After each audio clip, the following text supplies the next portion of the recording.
ゆっくり海外鉄チャンネルへようこそ。このチャンネルではアジアを中心に世界の鉄道を紹介しているぜ。現代の日本には存在しない海外ならではの列車といえば国境をまたいで運行される国際列車だけど、何度も国境を越えて遠くの国まで行く列車もあったりするのかな？最大何カ国を経由する列車があるのかな？国境の往来が比較的自由な欧州では数カ国を経由する国際列車が運行されている。イギリス、フランス、ベルギー、オランダの4カ国にまたがって運行されるロンドン発アムステルダム行きユーロスターや、ドイツ、ポーランド、チェコ、スロバキア、ハンガリーの5カ国を通るベルリン発ブダペスト行きナイトジェットがあるぜ。EU 圏は国境審査がないから国際列車が多いのは納得だね。欧州以外には4カ国以上を経由する列車はあるのかな？ EU 圏以外の4カ国を経由する国際列車は投稿者の知る限り2系統しかない。ボルゴグラード、ブシャンベ間とボルゴグラード、ホジェンド間だ。どちらもカザフスタンとウズベキスタンを経由してロシアとタジキスタンを結ぶ列車だぜ。4カ国経由の国際列車の終点、タジキスタンにはどんな鉄道があるのか、気になってきたよ。というわけで今回は、タジキスタンの鉄道について解説するぜ。本編スタート。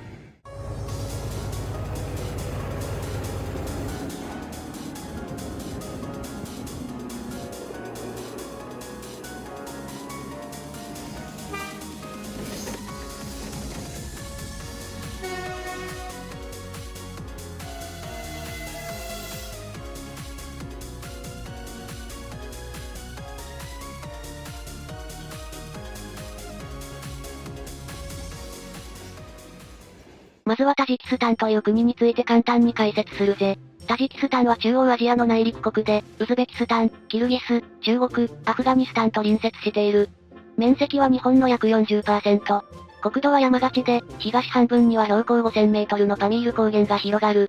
人口は西側の平野部に集中しており、主要都市には首都のブシャンベやフェルガナ盆地のホジェンドがあるぜ。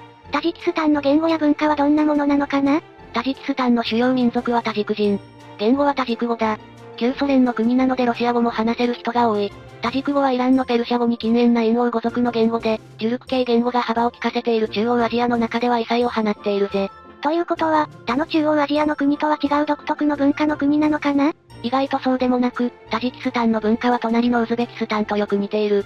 タジク人とウズベク人が別の民族として分類されたのは中央アジアがロシアに支配されてからのことで、それ以前は混ざり合って暮らしていたため文化も似通っているのだ。ソ連時代にこの地域がタジク人、ウズベク人どちらかの領域に分割されることになり、現在のタジキスタンとウズベキスタンの領域が確定した。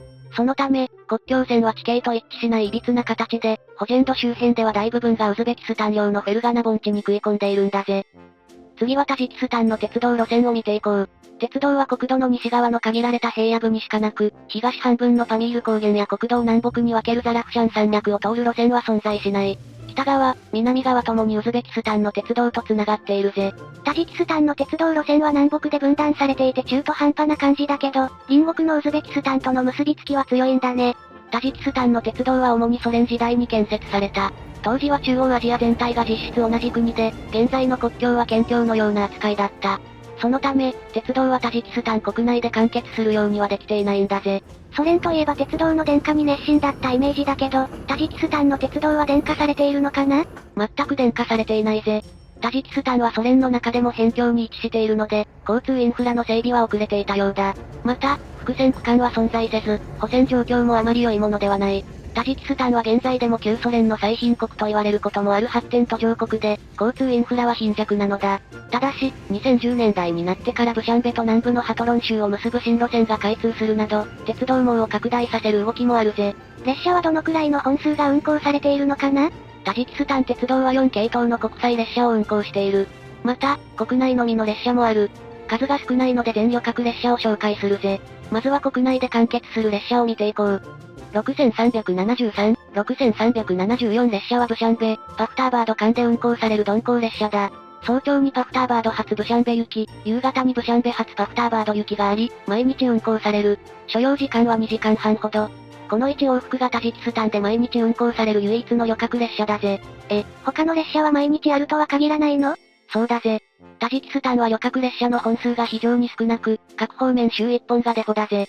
次に紹介するのはブシャンベ、クリャーブ間の601、602列車。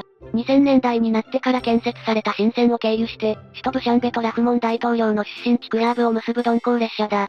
上り、下りともに朝発夕方着のダイヤで、所要時間は約8時間だ。距離の割に時間がかかるんだね。そうだな。タジキスタンの国内列車は非常に速度が遅いぜ。列車は週に1往復だけ。上り列車は日曜、下り列車は土曜に運行されるぜ。タジキスタン国内で完結する列車は以上だ。国内列車は2系統しかないの？そうだぜ。残りは全て国際列車だ。まずはブシャンベと隣国ウズベキスタンの首都タシケントを結ぶ301、302列車を見ていこう。週に1往復が運行されており、ブシャンベ発は月曜、タシケント発は火曜だ。ブシャンベ、タシケント間の所要時間は19時間程度。夜出発、夕方着のダイヤで、途中、有名観光地のサマルカンドなどに停車するぜ。ウズベキスタン内の走行距離が随分長いんだね。そうだな。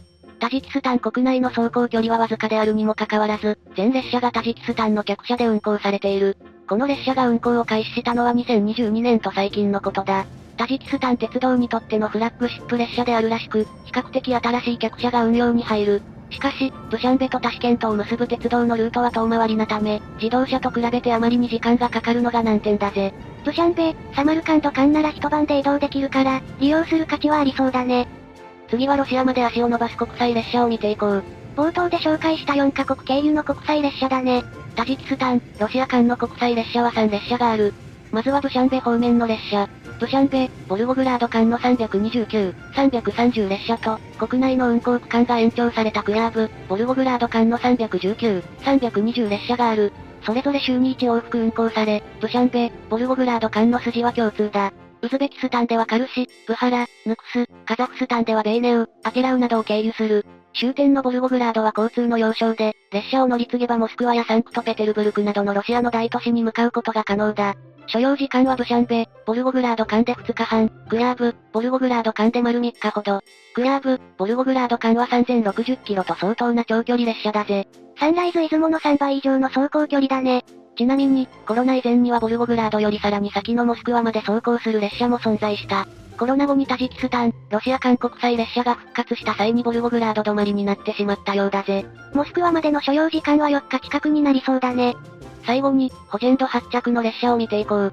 ホジェンド、ボルゴグラード間の359、360列車はウズベキスタンのサマルカンドを経由し、ブハラから先はブシャンベ発着列車と同じルートを通りロシアに入る4カ国経由の国際列車だ。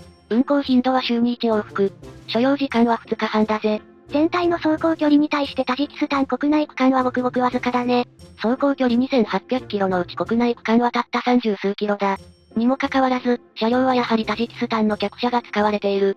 ちなみに、ホジェンド線区の旅客列車は週に1往復のこの列車のみだぜ。ホジェンド駅は唯一の列車がロシア行き国際列車なんだね。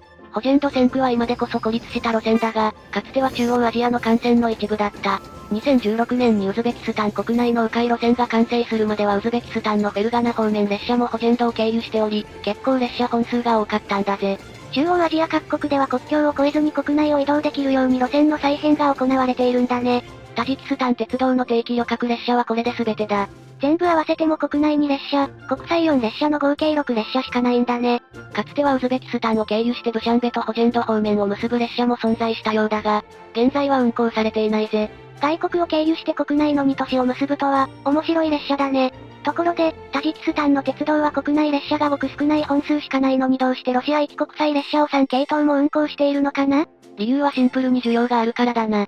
タジキスタンは旧ソ連構成国の中でも最貧国と言われる貧しい国で、国内の産業が乏しい。近年はアルミニウムをはじめとする工業が好調で、経済成長率は年 6% 程度となかなかのものだが、今でもタジキスタンではロシアへの出稼ぎが重要な外貨獲得手段なのだ。列車に数日揺られてモスクワに出稼ぎに行くタジキスタン人が多いということだね。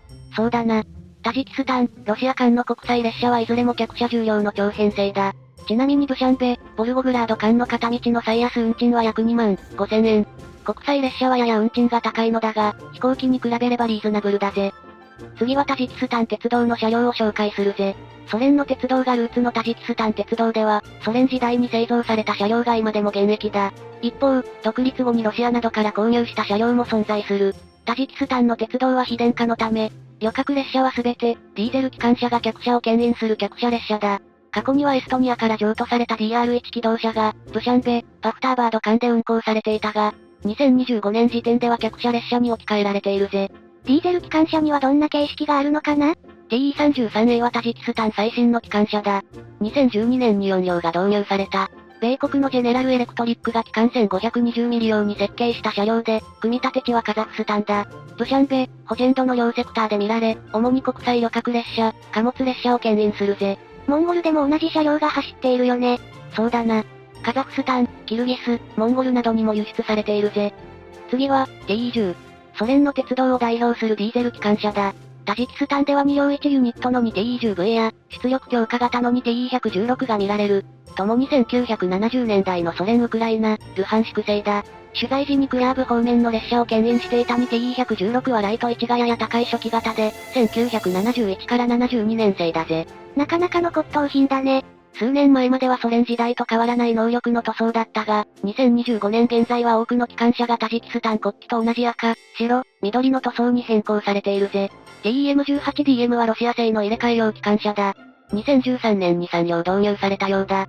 タジキスタン鉄道では本線用機関車が不足しているのか、入れ替え用機関車でありながら本線の客車列車も担当する。取材時はブシャンベ、バフターバード間の列車を牽引していたぜ。タジキスタンの鉄道は速度が出せないから入れ替え用機関車の性能でも十分ということかな？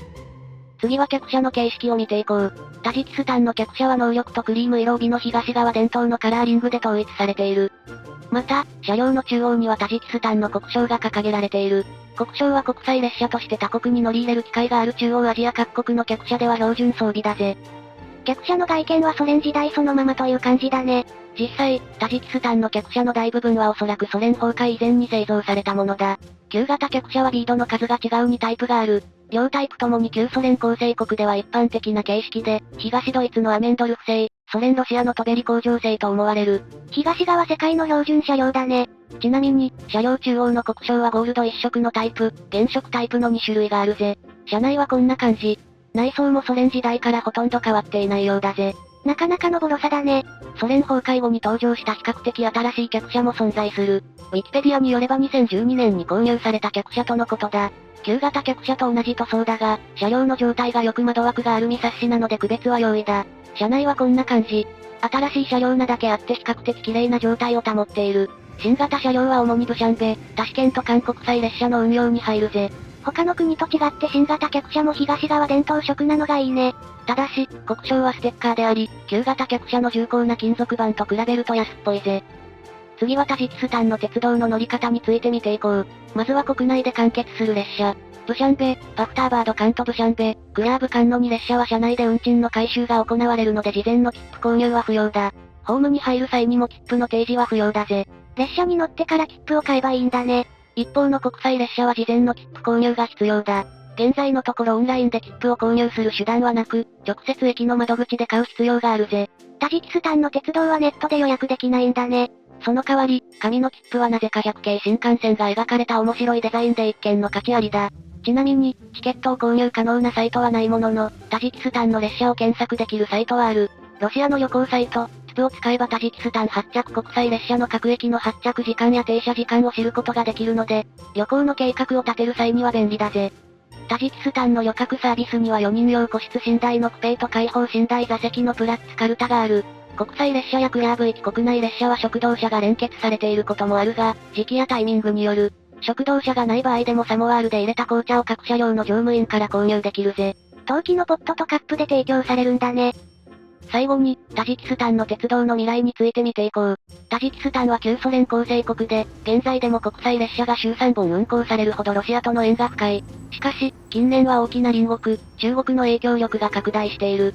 2016年に完成したバフダと、ヨボン間鉄道はタジキスタンの中部、南部の鉄道路線をつなぐ重要なプロジェクトだったが、建設は中国鉄拳により行われた。中国にとってタジキスタンは現代版シルクロード一帯一路の一部であり、関係強化が進められているのだ。ロシアの相対的な国力低下により中央アジアでは中国の影響力拡大がじわじわと進んでいるが、タジキスタンはその最たる例である。街中では中国製電気自動車のタクシーや中国から援助された路線バスが走っている。また、中国によるビルの建設も盛んで、なんと国会議事堂も中国の援助で建設されたものだぜ。日本の国会議事堂よりでかそうな建物で、タジキスタンの規模感と釣り合わないサイズな気もするけど、国会議事堂の前に中国語の看板が立っているというのはこの国での中国の存在感を象徴する光景と言えるね。さらには、新疆ウイグル自治区のカシュガルからパミール高原を通過しブシャンベ、サマルカンドに至る鉄道の建設も計画されているようだ。期間は中国と同じ標準期となる予定らしい。